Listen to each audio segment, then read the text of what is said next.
What if the thing you fear the most is the only thing that could heal you? For billionaire Victor Harrington. Children were a reminder of everything he lost, laughter he couldn't bear to hear, memories he couldn't face. So, for 20 years, his mansion stood silent, spotless, and completely lifeless.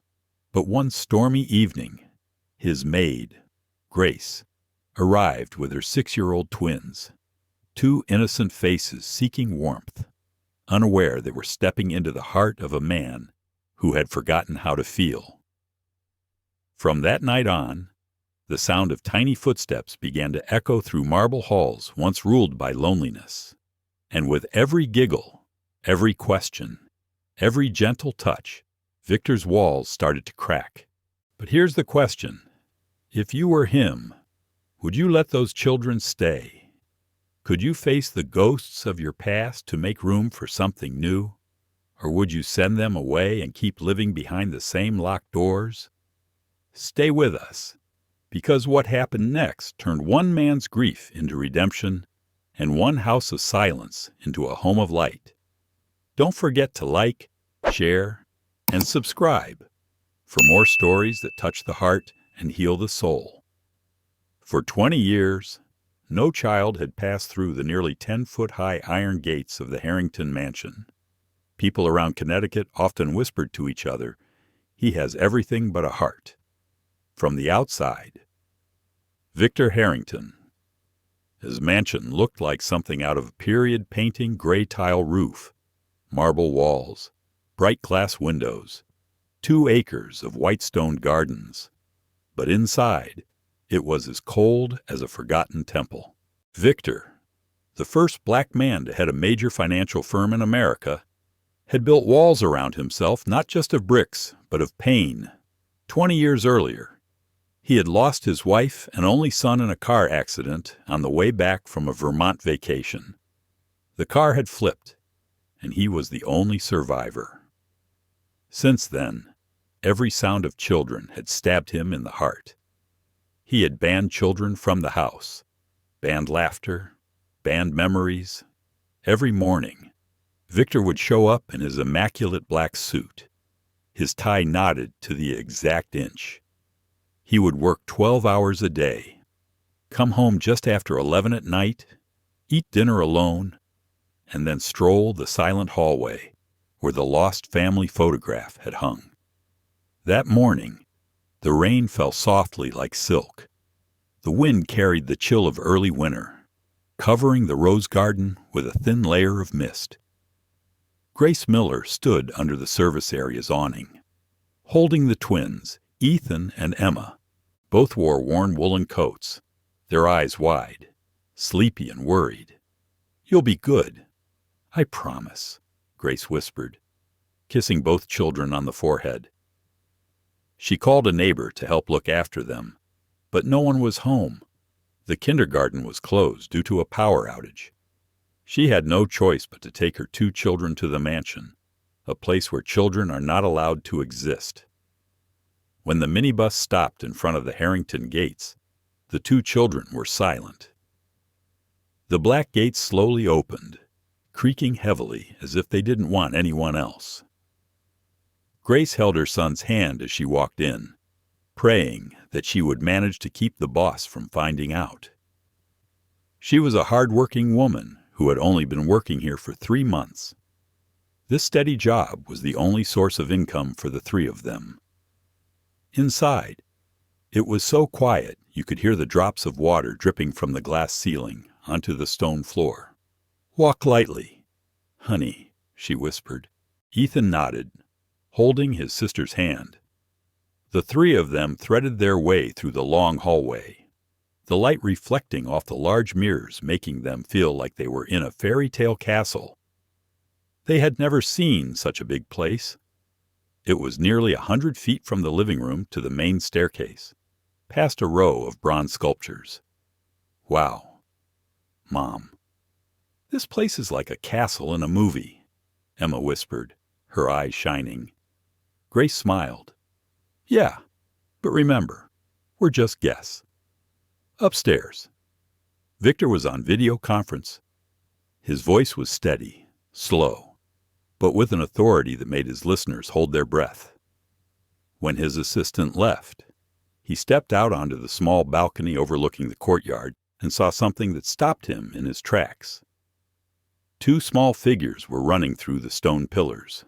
A boy, a girl. Their laughter echoed in the silence, like a knife stabbing into old memories. Victor's heart clenched. The image of his son, the boy who had run across the lawn, flashed back, then vanished like smoke. He gripped the handrail, his eyes darkening. Less than 10 minutes later, Grace heard heavy footsteps behind her. Mrs.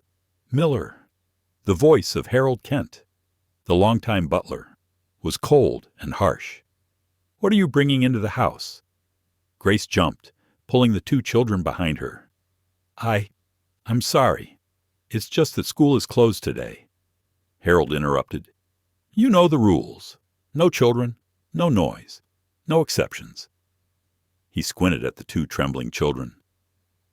"If Miss Harrington sees you, all three of you will be kicked out of here before sundown." Ethan hiccuped, Emma squeezing her mother's hand. Grace bowed her head, fighting back tears. "Please give me a moment. I'll work in the kitchen. The kids will be in the pantry. Absolutely quiet." Harold shrugged disdainfully, but before he could say anything more, a deep voice rang out from the stairs. "What's going on here?" All three men turned, startled.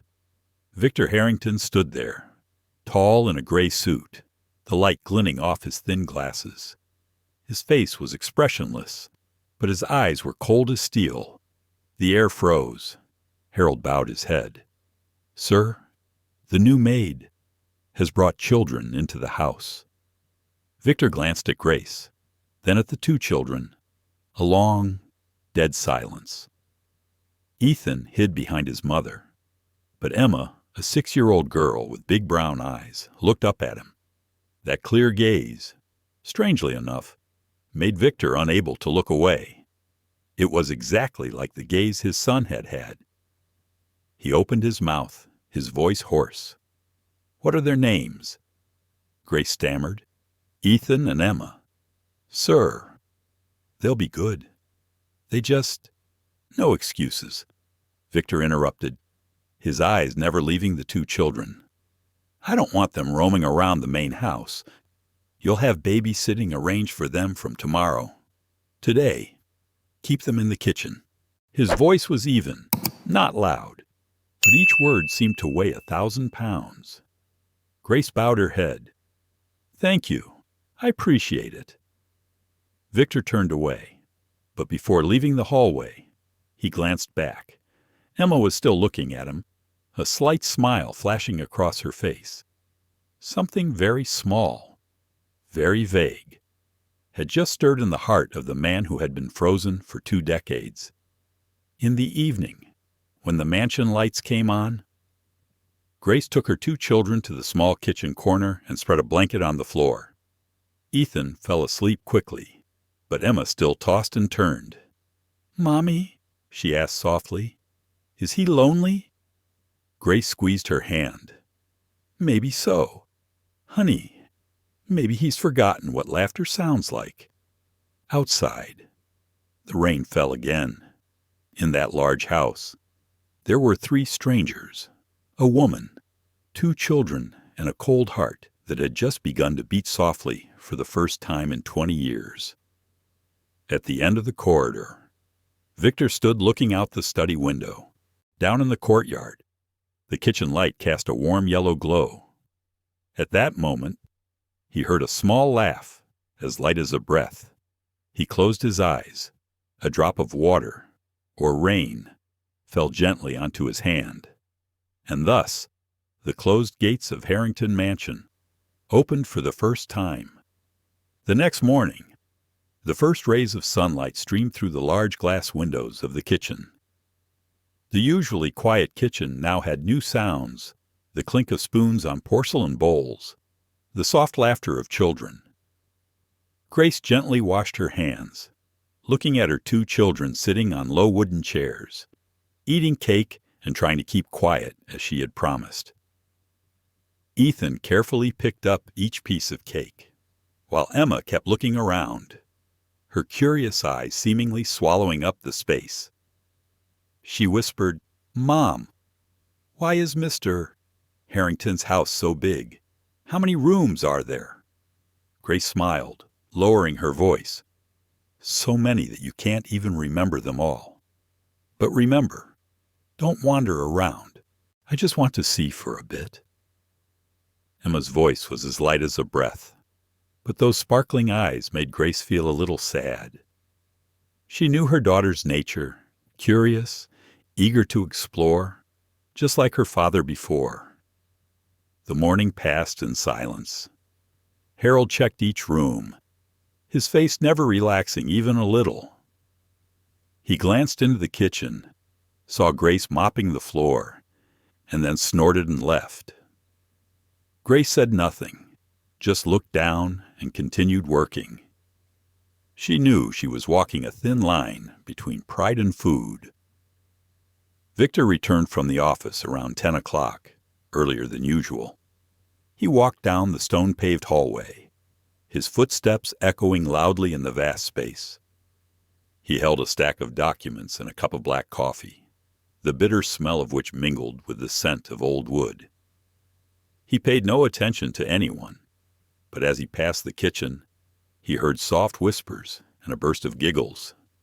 He paused. The half-open door revealed an unusual scene.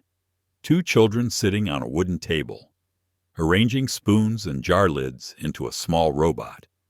Their eyes focused, their mouths chattering innocently.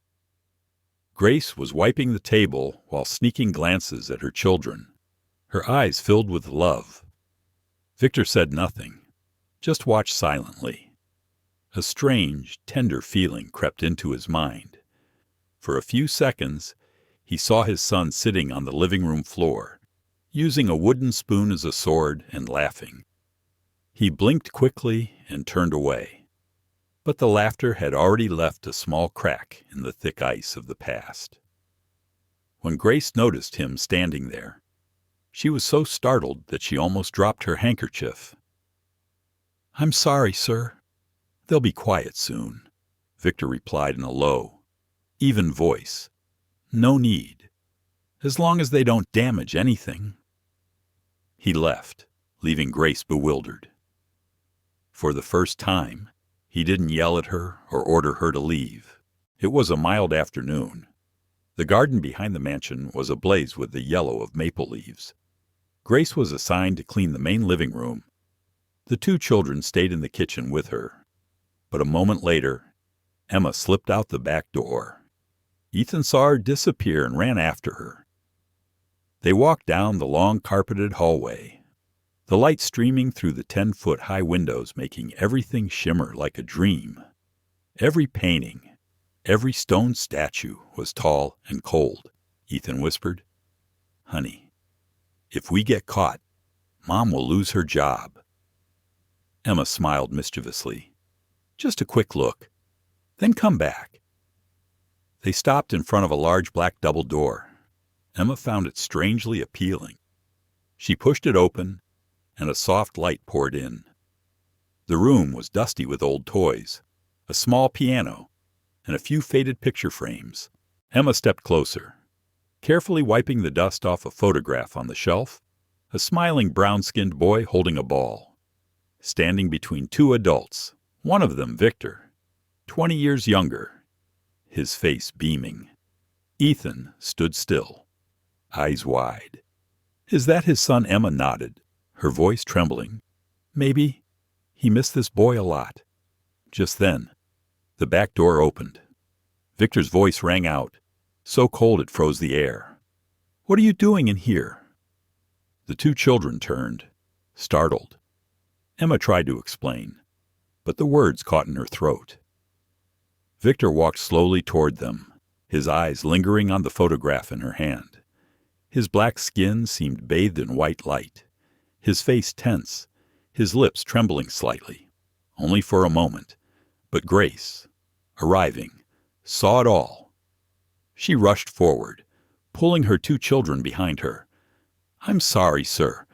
They were just curious. No offense." Victor cut her off with a wave of his hand. He looked at Emma for a long time, then said softly, "Get out of here." His voice was low, but heavy. Grace bowed her head, took her children's hands, and walked away. When the door closed, Victor remained standing, his eyes glued to the photograph. His hands trembled as he touched the wooden frame. In his head echoed his son's laughter, the call of Daddy mixed with the sound of the wind outside. He closed his eyes, trying to stop the flow of old memories from coming back. But when he opened his eyes, he saw that, on the floor, Emma had accidentally left a small cloth doll, something cheap but with a pure, childish scent.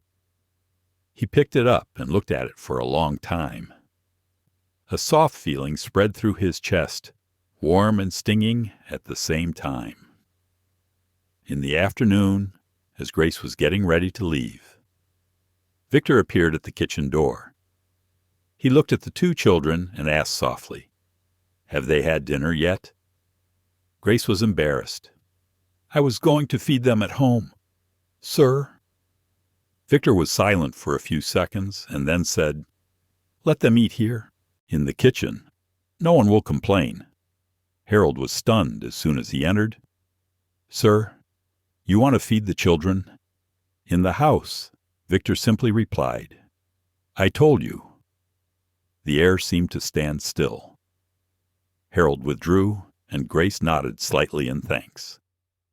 During dinner, Victor sat in his study, but several times he heard a soft chuckle coming from the kitchen.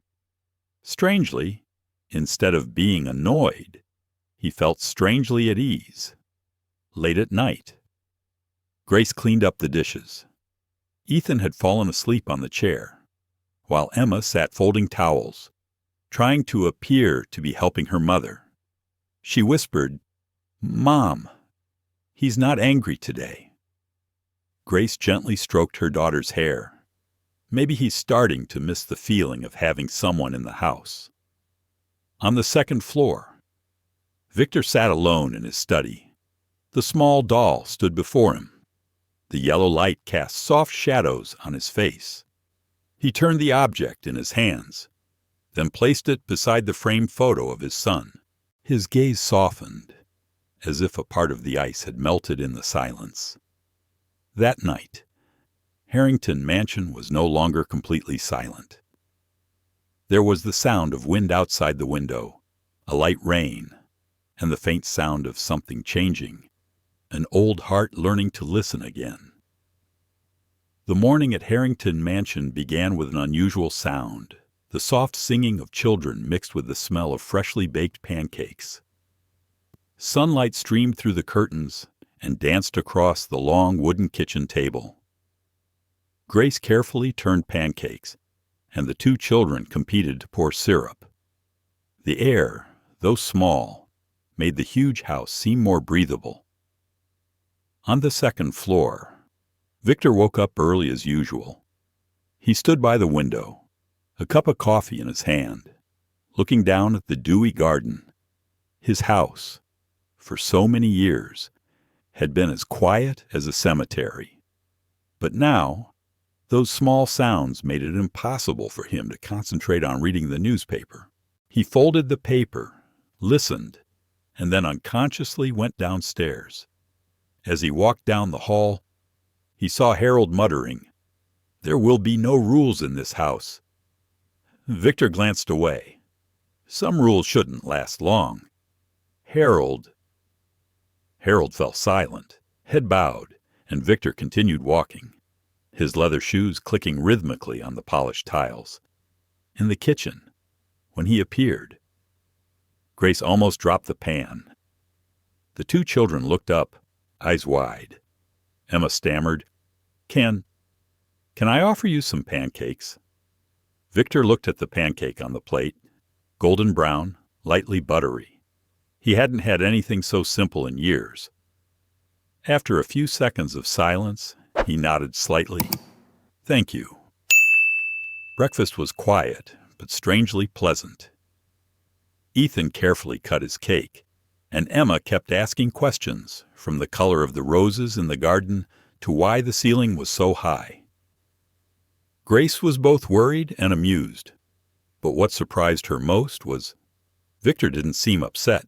Even when Emma asked, "Do you have children?" Victor just paused, his eyes distant. "Yes," he replied, his voice low but gentle. "Once upon a time, when I was your age." The atmosphere suddenly became tense. Grace gently placed her hand on her daughter's shoulder, signaling silence. But it was Victor who broke the silence with a light sentence. He loved pancakes. From that day on, Victor began to show up more often.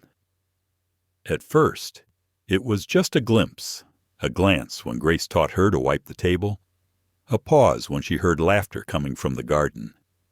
But then, he started letting them stay after work, allowing the two children to play in the back garden, where the roses were trimmed to perfection.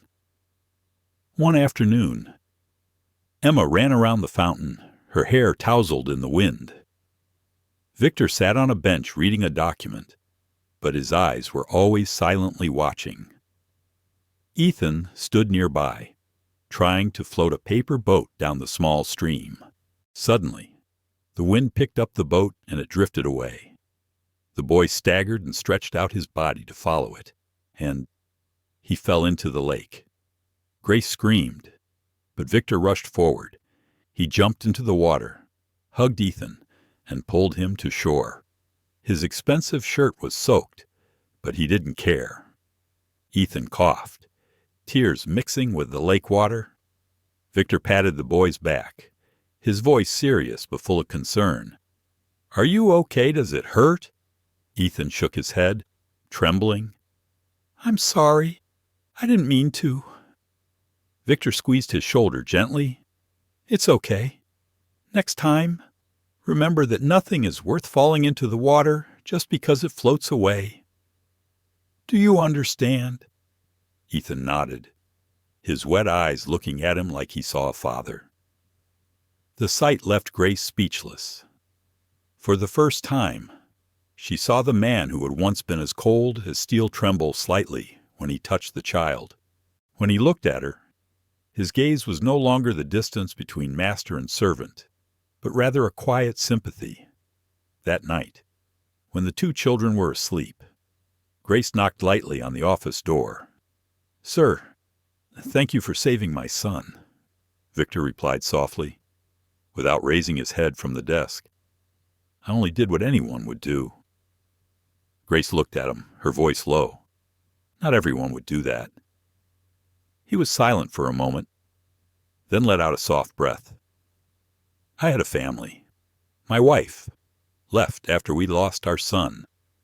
I thought I could live without anyone, but maybe I was wrong." She didn't know what to say. The light cast his face in half light, half shadow, revealing a loneliness so long it was forgotten it had ever existed. From that day on, Victor began to change. He asked Harold to rearrange the garden, to create a play area for the children. He asked the kitchen to make extra desserts every night, and sometimes, when the weather was nice, he and Grace took the two children to the park near Crystal Lake. One weekend morning, as they sat on the grass, Emma put her hand on his knee and asked, "Victor, why don't you ever laugh?" He chuckled, a real laugh, though it was small. "I think I've forgotten how." She tilted her head. "Then let me teach you." "Oh, you'll teach me." Emma nodded vigorously. "It's easy. Just think of something that makes you feel warm." Victor was silent. Then, for some reason, the image of the boy came back to him, but this time, not with pain, but with a soft memory. He smiled genuinely. Grace stood nearby, watching the scene, and her heart sank. Day by day, She watched the house change. The light seemed warmer. The windows opened wider. And Victor himself, who had once been like stone, came to life little by little. That evening, when Grace was cleaning the living room, she found two small items on the table, a paper boat and a rag doll. Both were placed in a glass box, with a handwritten note underneath, "Don't let the little things slip away." She touched the words lightly, feeling the real change, not only in Victor, but also in this house itself. A house that used to be a place of loneliness, now gradually became a place of laughter, of people, of life. On the second floor, Victor sat in front of the window, listening to the wind blowing through the trees, the silver moonlight covering the table. He said softly, as if whispering to himself, "Perhaps a house is only truly a home when someone makes it breathe." A week later, as the first autumn leaves began to fall on the porch, Victor found himself accustomed to the sounds of life around him, laughter, running feet, Grace singing softly in the kitchen. Yet there was one room in the mansion he had never let anyone into, his son's room, in the West Wing. The door had been locked since that fateful day, nearly 10 years ago. That morning, Emma and Ethan accidentally ran through the hallway, chasing each other with a small ball. The ball rolled right in front of that door, stopped. Emma bent down to pick it up, curiously looking at the small brass plate with the letters E.H. She asked Mr. "Victor, who is E.H.?" Victor stood still. A breeze blew through the hallway, carrying the scent of old wood. He stepped closer, his eyes flickering. "Those are my son's initials," he said slowly. "Elliot Harrington." Emma looked at him and said softly, "It's a beautiful name." "Yes," Victor said, and turned away, but his voice caught in his throat. That night, Victor could not sleep. He walked out into the hallway and stopped in front of the old door. It had been a long time since he had touched the doorknob. The clock in the house ticked back and forth, heavy as a memory.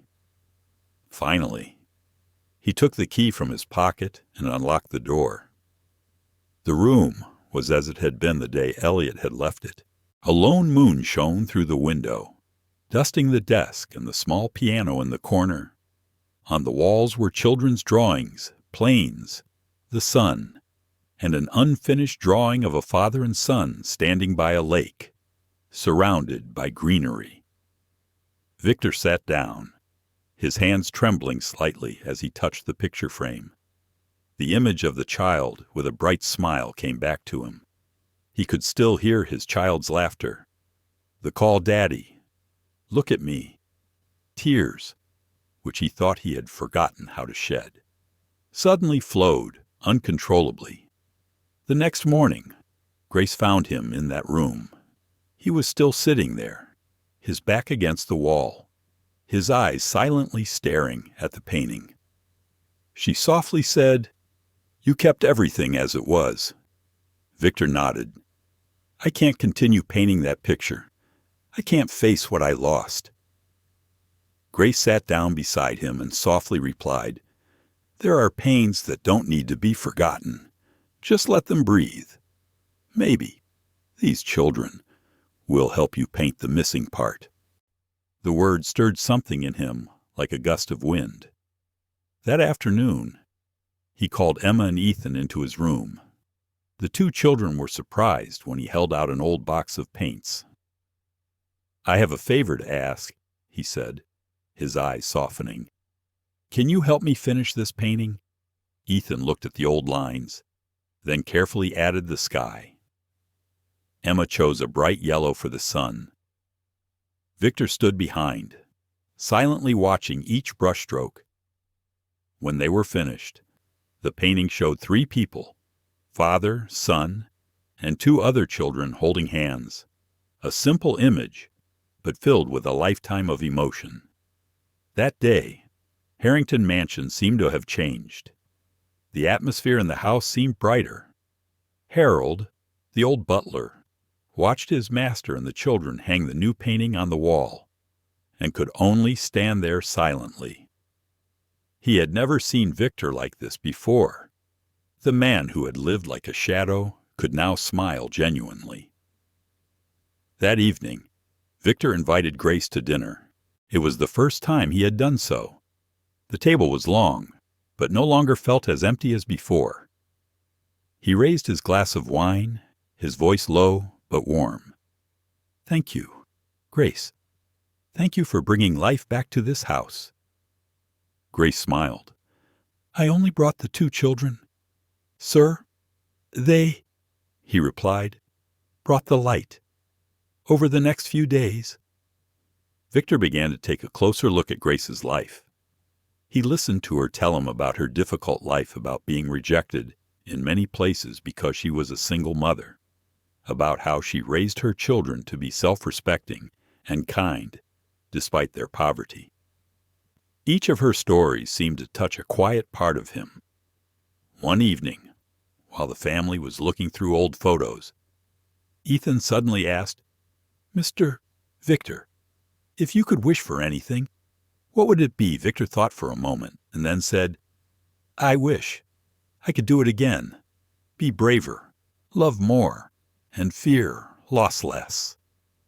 Grace looked at him. Her eyes filled with something unspoken.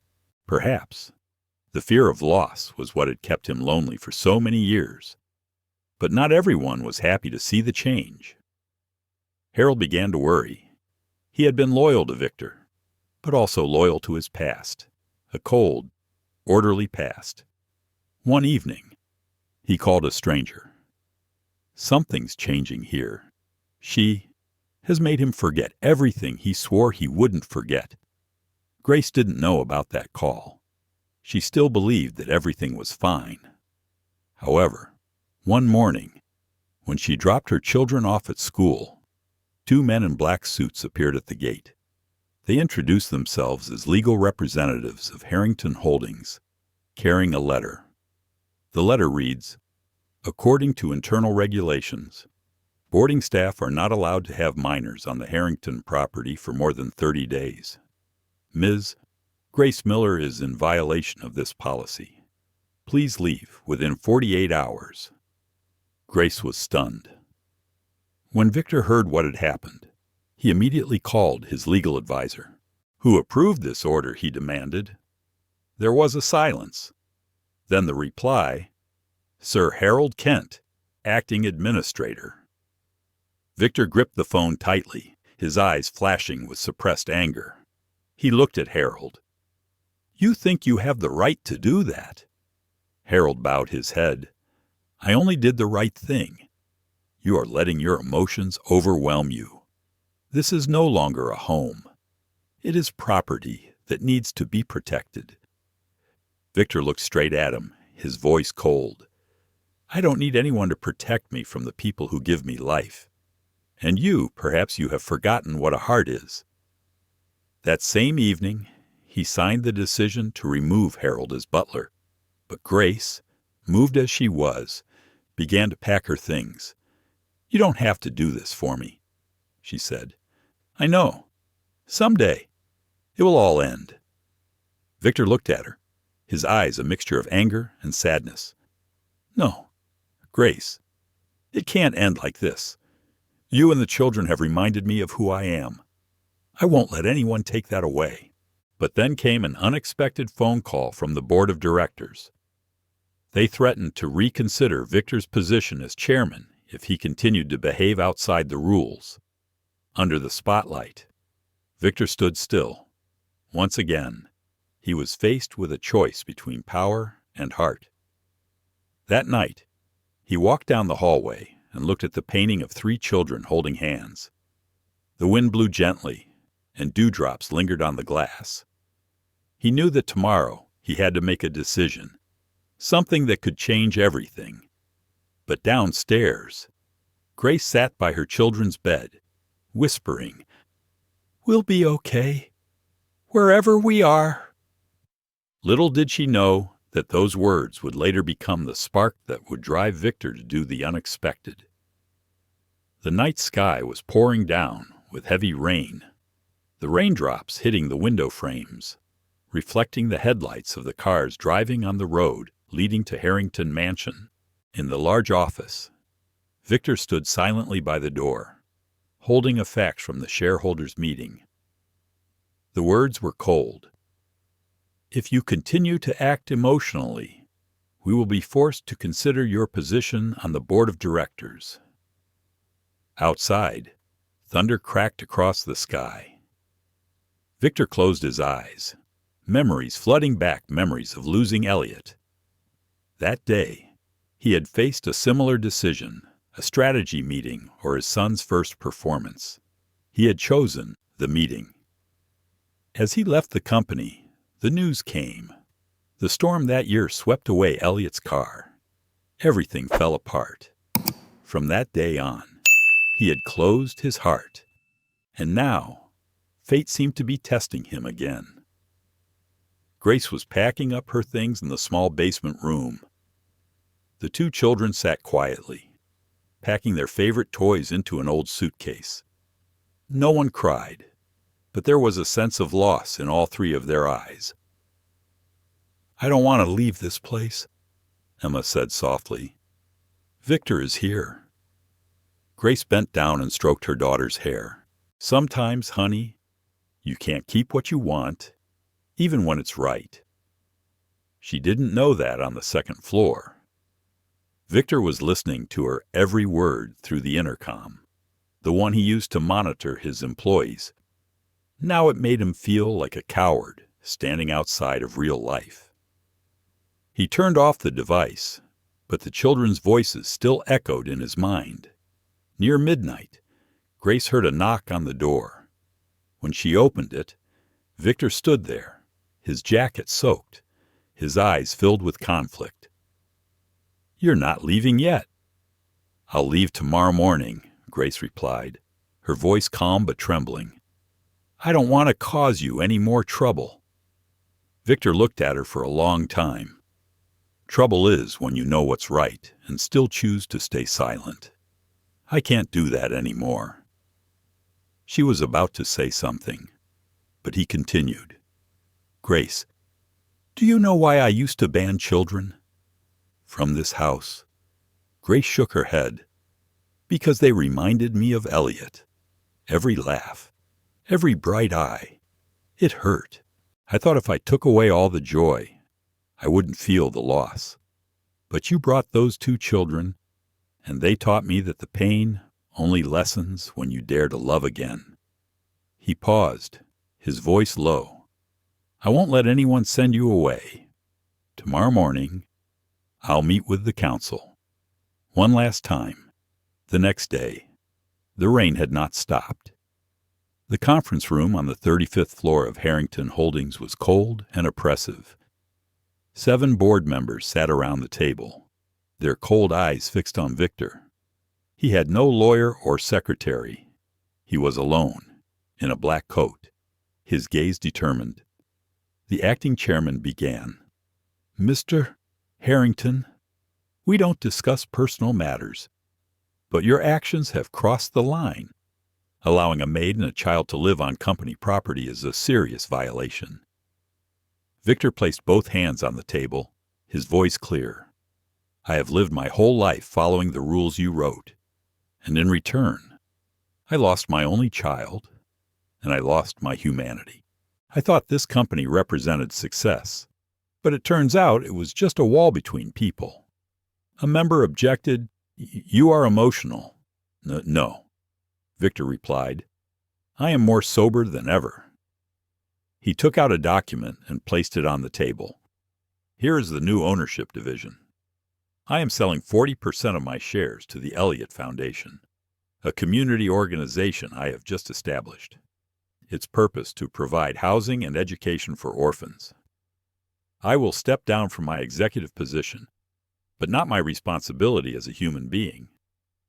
The room fell silent. A voice rang out. Cold. "You are destroying your own legacy." Victor smiled slightly. No, I am saving it from indifference. When he stepped out of the building, the rain had stopped. The gray sky was silver, as if a new beginning. His car stopped in front of the elementary school, where Grace had just dropped her 2 children off at a friend's house. When she saw him, Emma cried out, "Mr. Victor." She ran to hug him, tears mixing with her laughter. Grace stepped forward. "Surprised. Aren't you at work? I'm not there anymore," he replied, his voice light with relief. "I have other things to do now. What rebuilding a home not with stone, but with love." That day, Victor took his mother and children back to the mansion. But instead of remaining quiet as before, he opened all the doors, asked the staff to clean, change the curtains, and play music. The house that seemed dead was breathed back to life. That night, while they were having dinner, Ethan asked, "Victor, what if people don't like what you do?" He replied, "I spent my whole life trying to make people like me. Now, I just want to be true to myself." Grace looked at him in the flickering candlelight. She knew that behind that calm was a storm that had just passed. "You gave up a lot," she said softly. Victor nodded. "Yes. But you know, for the first time in years, I don't feel afraid." That night, after the children were asleep, he and Grace went out into the garden. The rain had stopped, leaving only the smell of damp earth and the pale moonlight. "I used to believe I didn't deserve a family again," he said, his voice as soft as the wind. "But then you came along. Maybe not fate, but definitely a healing." Grace looked at him, her eyes filled with something profound. "You saved yourself. Victor, I was just the one knocking." A gentle breeze blew by, shaking the small picture in his hand, a picture of 3 children smiling in the sun. He looked at it, then said softly, "Tomorrow, I want to take the children to Crystal Lake, where Elliot used to play. Maybe it's time I tell them my story." When he turned back, their eyes met. In the middle of the autumn night, without any promises, they understood that their lives were now linked. In the sky, a thin strip of light flashed between the clouds like a sign of dawn after a storm. And in the house that had once been a symbol of loneliness, children's laughter rang out again, clear and full of hope. The next morning, the sky was a strangely clear blue. Crystal Lake shimmered in the sunlight like silver ribbons. The woods around the lake smelled of pine needles and new grass. Victor drove an old black car, with Ethan and Emma chattering in the back seat, Grace sitting beside him, the wind ruffling a few strands of her hair. No one spoke much, but there was something peaceful in the air, as if all 4 of them knew they were heading toward a new beginning. When the car stopped by the lake, Victor got out first. He looked around, took a deep breath, feeling both familiar and distant. This place had been his last memory with his son. He still clearly remembered the image of Elliot running around the water's edge, laughter spreading in the afternoon wind, then suddenly disappearing in the storm that year. All these years later, he did not dare to come back here. But today, beside him were Grace and the 2 children, and for the first time, fear no longer overcame him. Ethan ran ahead, shouting, "Victor, look," and threw small stones into the water, creating spreading circles. Emma laughed loudly, clapping her hands, her laughter reverberating across the lake. Grace stood watching, softly saying, "They're so happy." Victor nodded, his eyes warming. Children don't need much to be happy, as long as adults don't take away their reason to believe. They sat by the lake, spread out a towel, and opened the food basket. Grace prepared a chicken sandwich, apple juice, and chocolate chip cookies. Ethan talked about his new school. Emma said she wanted to learn to draw so she could make a big painting for Mr. Victor. Victor told of Elliot's first swimming lesson, his voice soft and even, but every word was filled with longing. "My son once said," he said, "that the water in this lake keeps secrets." He threw a stone into it and said, "Dad, if the lake keeps my secret, it will give you back the light when you need it." I had forgotten those words until today. Grace listened in silence, her eyes stinging. She looked at the lake reflecting his face. The man whose eyes had been hardened by time now had gentle eyes. Suddenly, Emma ran over and pulled Victor's hand. "Grandpa, I have a present." She pulled out a piece of colored paper. The drawing was of Mr. Victor standing next to her and Ethan. Behind was a big house with an open door. On the roof, there was a scribbled line. "Home means hearts, not walls." Victor held the paper, his hand shaking slightly. "Where do you know this word?" Emma smiled. "I heard from my mother. She said home is where someone is waiting for you, not a place where you are afraid to return." Victor bent down and looked at her, and in that moment he could not hold back his tears. He pulled the two children into his arms and hugged them tightly. Grace turned away, but the tears fell onto her hands. In the afternoon, as the sun turned golden, they walked along the lake together. Victor stopped in a clearing among the willows where he and Elliot had once sat. He took a small wooden box from his pocket and opened it. Inside was an old, faded photograph, Elliot smiling, holding up a paper boat. He said softly, as if whispering into the wind, "Son, today I kept my word. I found my light again." Then he dropped the photo into the water. It floated, sparkling in the evening light.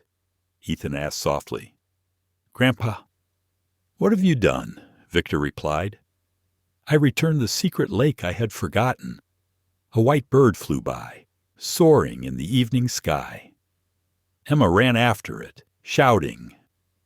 Grace stood still, looking at Victor, their eyes meeting in silence. She knew he had truly let go of the old burden.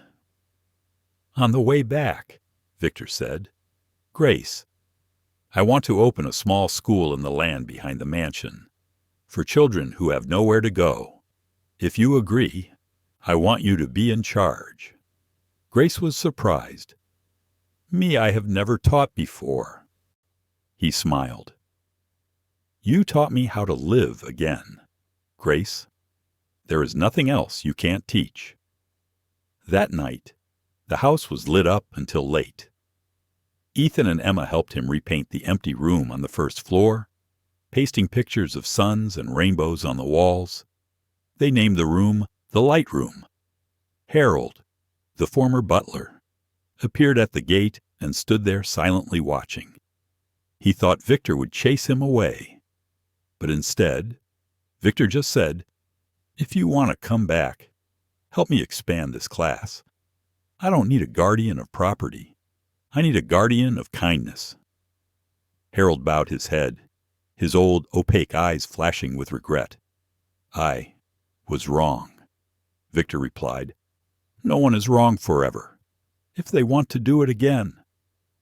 A week later, the first class opened. A dozen children from the nearby slums were brought in. Laughter echoed through the Harrington garden. Ethan and Emma quickly became friends. Grace taught the children to read, and Victor told stories. He told of how a house could be built not with bricks, but with faith. One afternoon, during a break, Grace asked, "Mr. Victor, do you regret leaving the company?" He smiled, looking out the window at the children playing. "I lost an empire, but I found myself. If that is the price, I am willing to pay it." As the sun set, Ethan and Emma sat beside him and asked, "Mr. Victor, will you be our father?" Victor was silent. The afternoon light shone on his face, making all the wrinkles disappear. He looked at Grace. She nodded slightly, her eyes sparkling. He placed his hands on the two children's shoulders and said in a deep, warm voice, "If you would allow me, I would be honored." The two children hugged him, laughing loudly. And in that moment, the past, present, and future seemed to merge into one. That night, Victor sat alone in his study, looking out at the garden. The light from the new classroom was still on. On the table was his notebook, the first page of which read, "A house does not need silence. It only needs love." He smiled slightly, closed the notebook, and looked toward the hallway, where the small footsteps were coming. "Mr. Victor, we'll make cakes tomorrow." "Okay, but I'll wash the dishes," he replied, his voice both stern and gentle. Laughter echoed in the night. And somewhere, as if from somewhere, the wind whispered, "Dad, the lake has kept its word." From the window, the moonlight spread across the surface of Crystal Lake, reflecting the image of a brightly lit house, no longer a lonely prison, but a home for loving souls. In late autumn, the Harrington garden was ablaze with red and yellow. Children ran about, their laughter echoing off the once cold walls. Victor would sit on the wooden chair on the porch, a cup of tea in his hand, watching the children as if afraid that if he blinked, their happiness would vanish. Grace would bring him a mint green scarf she had knitted herself and say, "You must keep warm. It's getting cold." He would just smile. You never stop worrying about others. The house was no longer a place free from the laughter of children. Every morning, Victor rose early to prepare breakfast with Grace. He clumsily fried eggs, while she taught the children how to fold napkins. The kitchen, once filled with the clatter of knives and forks, now rang with chatter, singing, and giggles. One October afternoon, when Grace was drying clothes in the garden, a luxurious silver car stopped in front of the gate. A middle-aged man in a black coat got out. His gaze was cold. His demeanor was authoritative. Grace was momentarily stunned. Victor came out. His face changed. It was Andrew Harrington, Victor's younger brother, who had held most of the remaining shares of the group after Victor withdrew. "Brother," Andrew said, his voice calm but distant, "I hear you're opening a school in your home." Victor nodded. "Yes, I want this place to have meaning." Andrew smiled faintly. "Meaning can't pay taxes. Victor, the whole council is demanding you come back. If you don't, they'll sell the rest of your property. I don't want this to get out of hand." Grace stood still. She understood that this was a part of the past that Victor had never mentioned in detail. He looked at his brother, his voice calm. "I once sold my soul to numbers. Andrew, I won't go back to do it again." Andrew pursed his lips. "So you intend to let it all fall apart? Father would be disappointed if he were alive to see you like this," Victor replied. "Father died because of the things he couldn't let go of. I chose differently." The children ran out from inside, pulling Victor's hand.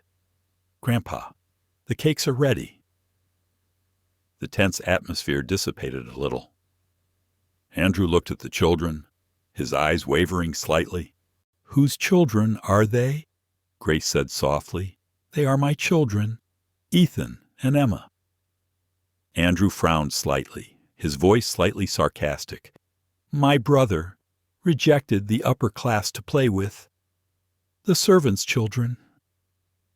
Victor stepped forward, his voice resolute. "They are my family. And if you don't understand that, then don't step into this house again." Andrew was silent for a moment, then turned and walked away. But as he opened the car door, he said, "I don't want to see you ruined anymore. Don't forget, Harrington's name is still on that plate." The car rolled away, leaving a gap and a cold wind. That night, Victor sat in the library for a long time. Grace brought in a cup of ginger tea and placed it gently on the table. "You don't need to explain," she said. "But if you need to talk, I'll listen." He smiled faintly. "Maybe I was too weak to let my brother look down on me." Grace shook her head. "No, you're just strong in a different way. There are battles that don't need to be won, just need to keep your heart." Her words made Victor silent. A warm light crept into his chest, like a small fire against the cold wind of early season. A few days later, Andrew sent a surprise letter. The board of directors called a meeting to consider seizing Victor's assets for misuse. The news spread, and the press began to dig up the story of a traumatized billionaire turning his mansion into a daycare center. Grace saw the news and was worried, but Victor just said quietly, "Do you trust me? Always." She replied. The meeting took place in the city. For the first time in many years, Victor walked into the Harrington Holdings headquarters. The room fell silent when he appeared. The old faces, those who had signed hundreds of contracts with him, now looked at him coldly. Andrew stood up. "What are you going to say to defend your actions?" Victor calmly said, "I just want to remind you that this company was built with my hands and the trust of thousands of people. If I dare to open my home to children today, it is because I do not want our company to forever close its heart to the world." One director responded, "But you are damaging our reputation." Victor looked around. Fame cannot feed a hungry child, but kindness can save a generation. The room was silent. Andrew's eyes wavered, but he still tried to keep his voice cool. "You always know how to talk like a philosopher, but the board doesn't need philosophy. They need profits." When the meeting ended, no one dared to say whether he won or lost. But just a day later, thousands of comments flooded social media. A picture of Victor teaching children in the garden was shared with the caption, "The rich give not only money, but also their hearts." The media shifted. Public opinion strongly supported him. The council was forced to withdraw the order to confiscate the property. Andrew quietly left the city without saying a word. That afternoon, when Victor returned, Ethan and Emma ran out to greet him. Grace stood on the porch, her worry melting away as she saw his smile. "Did we win?" she asked. "Nobody won," he replied, "but at least good didn't lose." That evening, the children held a little celebration in the classroom. They hung handmade paper lanterns, played music, and presented Victor with a paper medal that read "Heart Opener." He laughed and hugged the two children.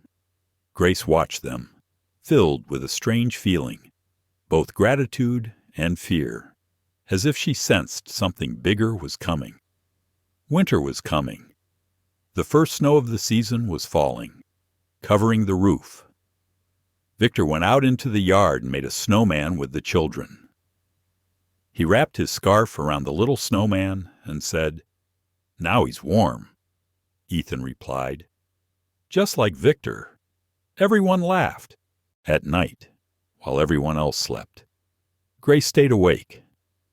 She went out onto the porch and watched the snow fall. The light from inside the house reflected her and Victor talking inside two people who had found each other through the brokenness.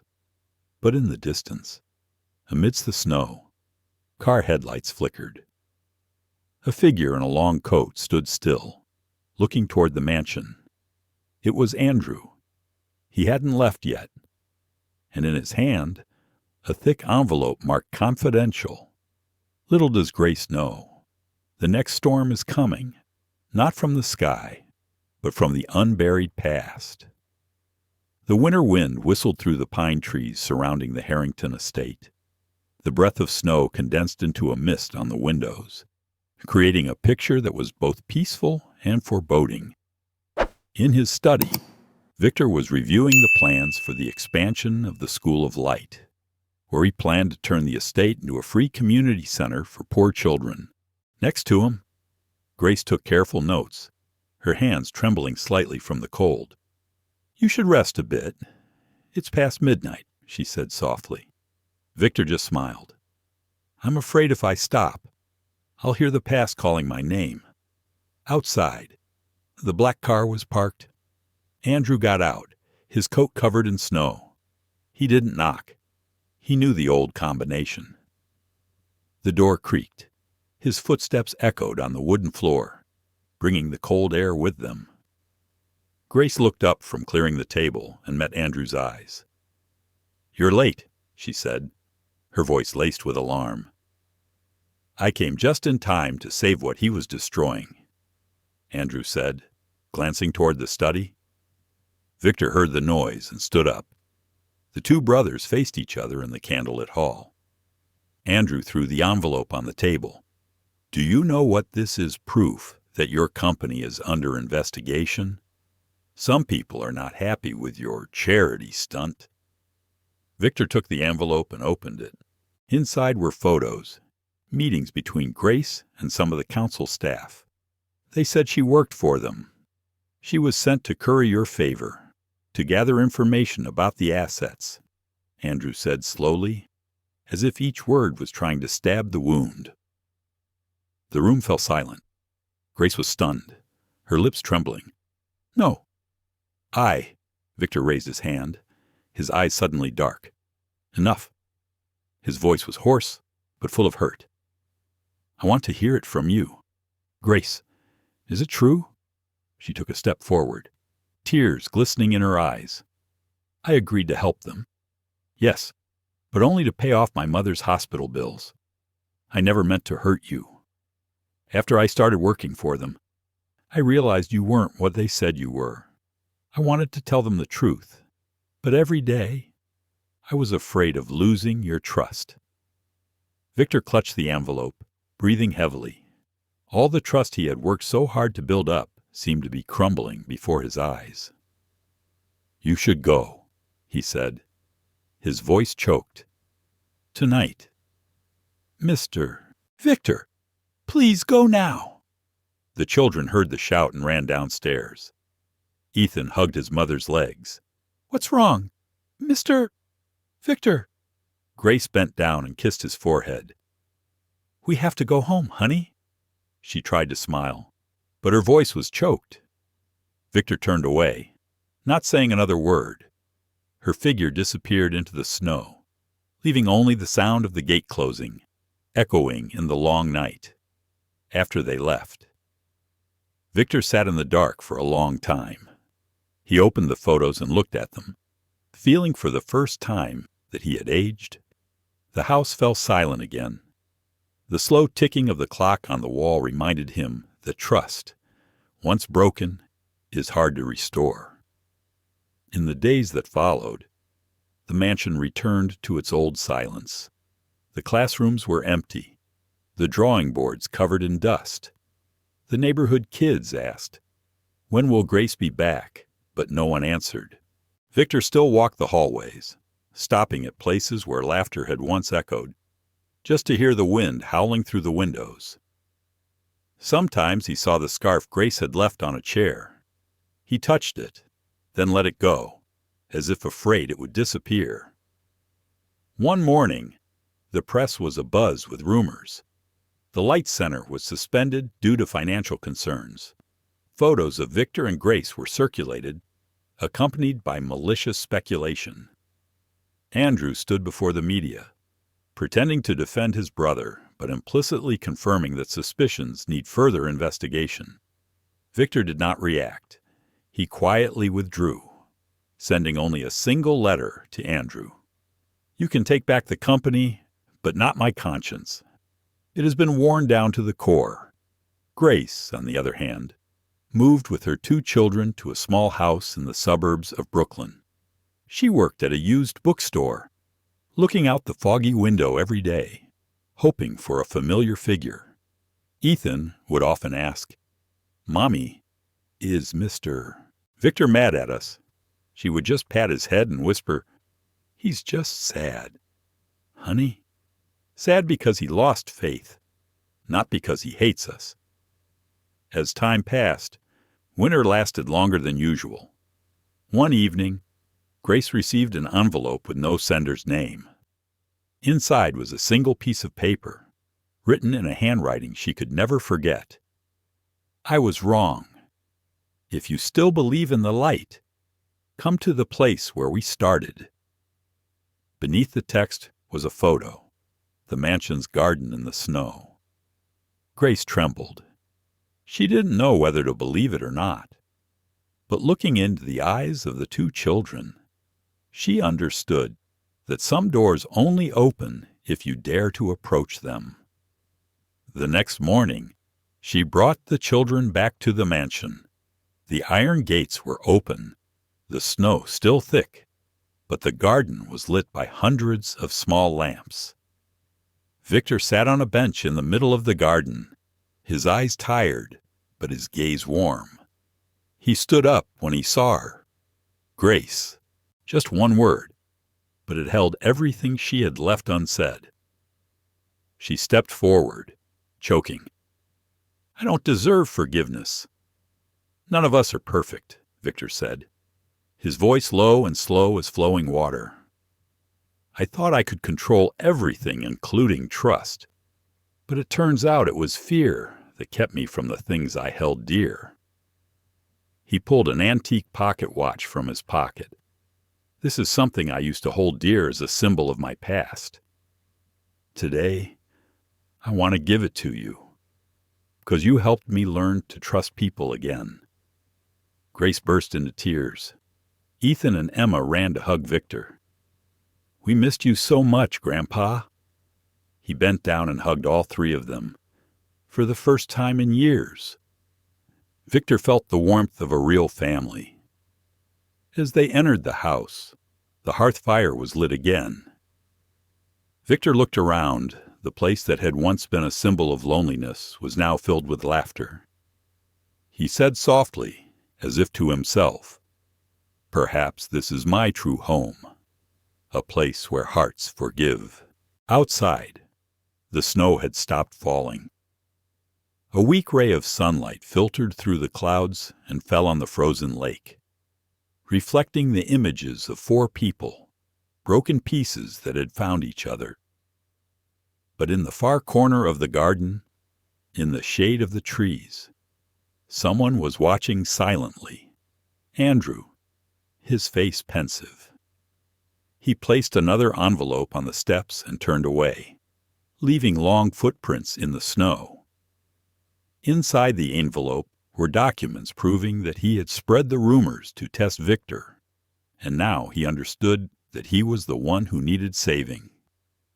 In the sound of the winter wind, Victor heard someone whisper, "The door is open, but do you have the courage to keep it open?" He smiled. Perhaps spring had begun in his heart a long time ago. This story reminds us that wealth can build walls, but compassion breaks them down. Victor's mansion wasn't just a house. It was a reflection of his closed heart. Like many of us, he thought avoiding pain meant protecting himself. Yet, through Grace and her twins, he learned that healing doesn't come from control. It comes from connection. Forgiveness, both of others and ourselves, is not weakness. It is courage in its purest form. We all carry grief, disappointment, and memories that make us cautious. But life keeps offering second chances, sometimes disguised as small hands reaching for ours. The message is simple, yet profound, letting others in, even when it hurts, might be the very thing that saves us. No matter how old we are, it's never too late to unlearn fear and rediscover tenderness. Because in the end, it isn't perfection that makes a home. It's love. Thank you so much for watching and sharing your time with us today. If this story touched your heart, please like, share, and subscribe. It helps our channel grow and brings more powerful stories of love, healing, and humanity to you. We're grateful you're here, and we can't wait to share the next story with you.